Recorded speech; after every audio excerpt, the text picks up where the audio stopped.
we have Gabriel Bonfim versus Steven Wonderboy Thompson. Wonder Man. I believe they said he's 40 years old now. Oh my Um, word. yeah, is he 40 or is he older than 40? I think he's 40. I think he's turning 41 before the end of the year.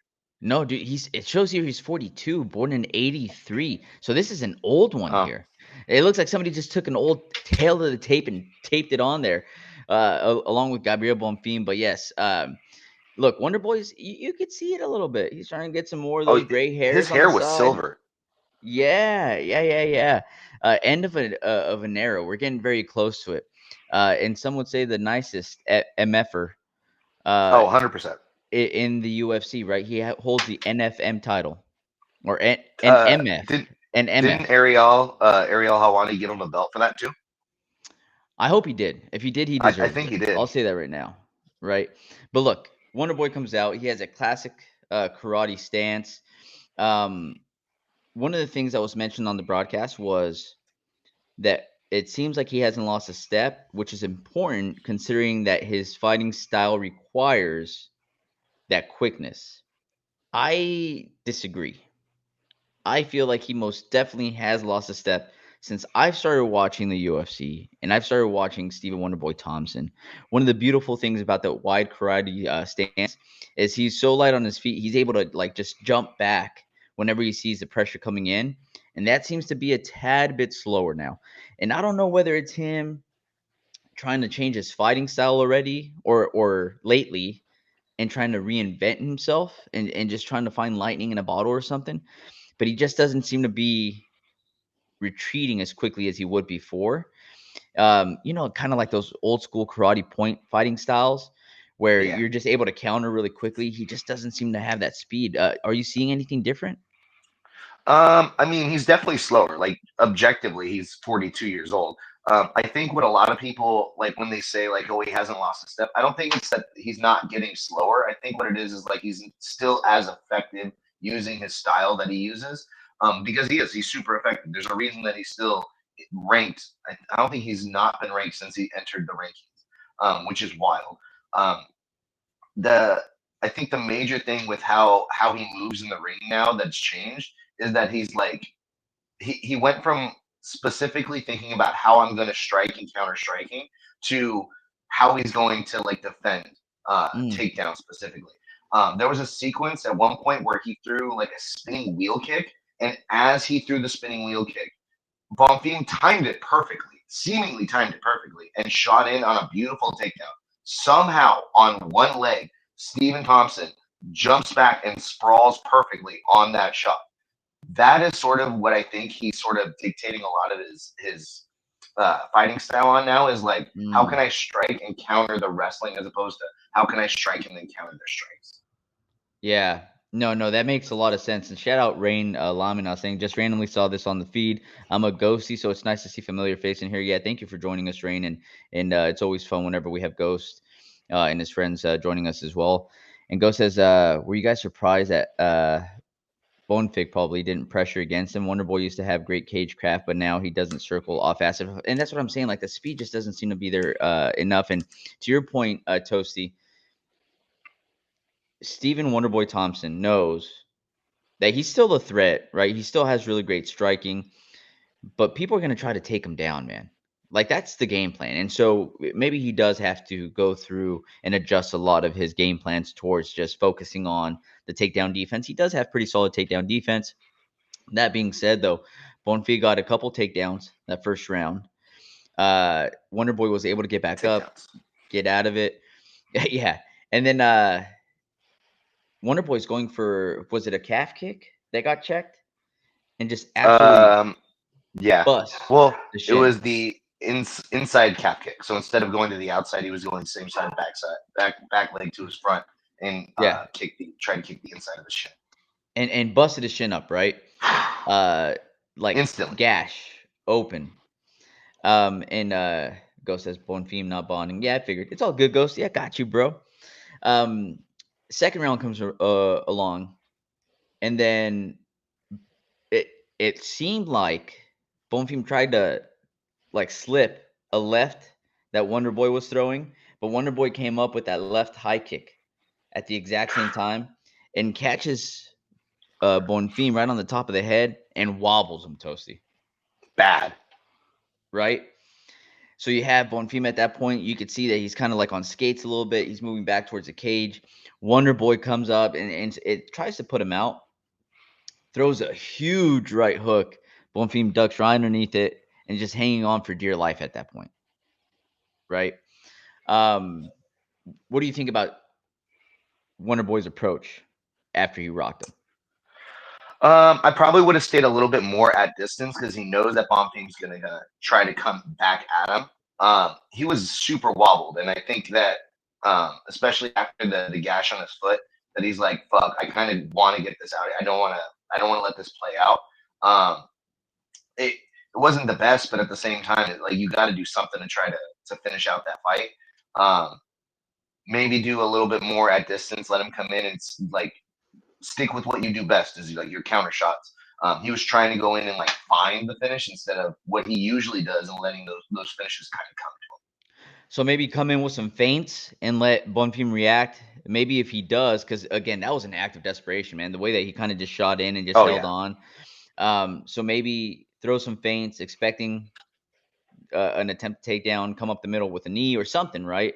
yeah, But man, it must be so tough, and you'd be able to say more than me. But like me, I know that if something like that were to happen, I'd be excited and say like, I think I got him hurt. I'm gonna try to put him out now, yeah. right? And it's all about your instincts too. It's like how many times does something like this happen where you know your first thought is like, oh, I want to do this, but like as soon as you go back and you look at it, you're like, oh, I should have done X, Y, and Z. It's like your brain can think of the right answers, but it's like, what are your instincts going to tell you to do in that moment?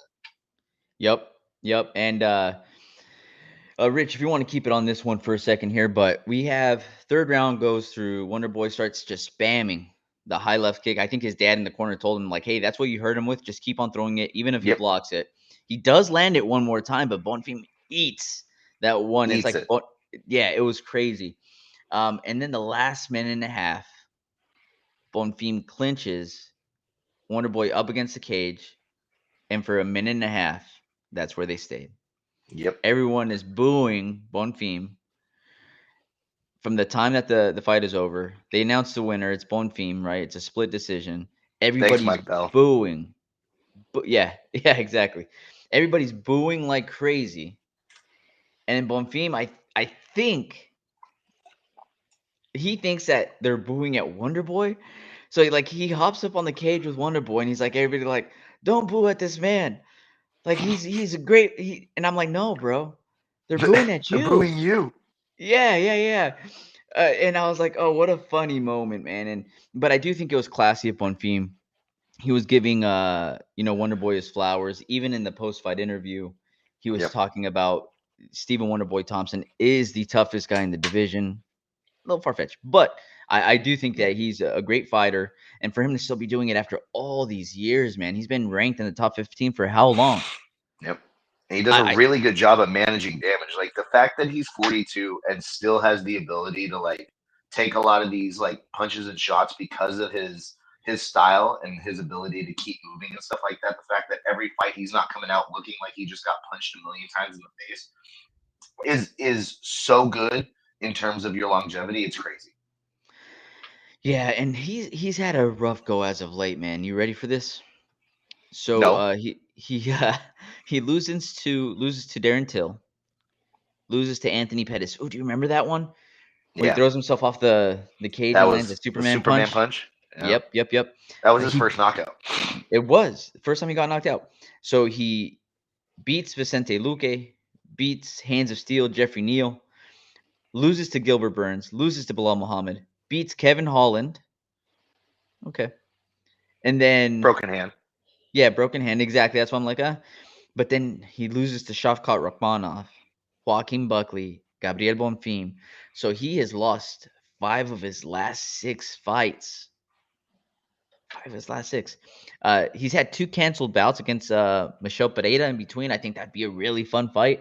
A wild Michel Pereira versus a very disciplined Stephen Wonderboy Thompson. But Michel Pereira is massive. So even if they try to rebook that one, I'm not sure I would like that one for him. So What are your thoughts, man? How much I, longer? I'm not having him book the Michelle Pineda fight, especially because Thompson had said before this fight that he probably only had two that he's planning on doing, unless they go and like he knocks them out or like there's no real damage and he can keep going. But if the plan is only to get like one more fight in, that is not the fight to make, especially against somebody who, like you said, is essentially too big for the division and can hardly make the weight. I think you kind of do what you did